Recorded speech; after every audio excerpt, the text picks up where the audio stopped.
ঘরে সোডা বানানোর জন্য আমরা নিয়ে নিয়েছি একটা কিনলি সোডা বাজার থেকে।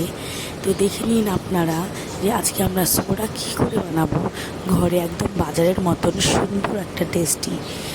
তো সবার আগে আমরা একটা গ্লাস নিয়ে নিয়েছি, তার মধ্যে পরিমাণ মতো 2 চামচের মতন চিনি দিয়ে জল দিয়ে সেটাকে আমরা এখন ভিজিয়ে রাখবো অ্যাটলিস্ট 5 মিনিটসের জন্য, যার জন্য এটা একটা সিরাপ হয়ে যাবে।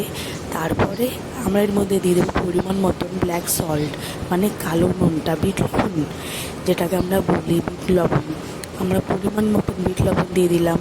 তারপরে একটু চাট মশলা দিয়ে দিলাম একটু টেস্টের জন্য। আপনারা যেইটুকু খেতে চান, যেইটুকু গ্লাসে আপনারা তৈরি করতে চান সেই হিসাবে আপনারা দেবেন। তো আমরা পরিমাণ মতো লেবুর রসও দিয়ে দিয়েছি। এবারে আমরা একটু আইস কিউব দিয়ে দেবো।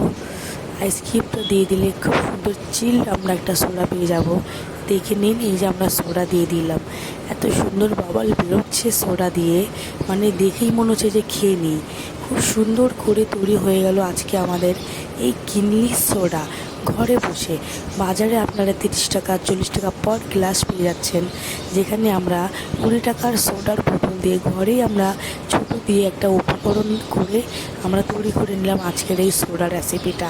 আপনাদের যদি ভালো লেগে থাকে প্লিজ একটা লাইক কমেন্ট করে দেবেন, শেয়ার করে দেবেন, আর আমার চ্যানেলটিতে সাবস্ক্রাইব করে যাবেন। Thank you.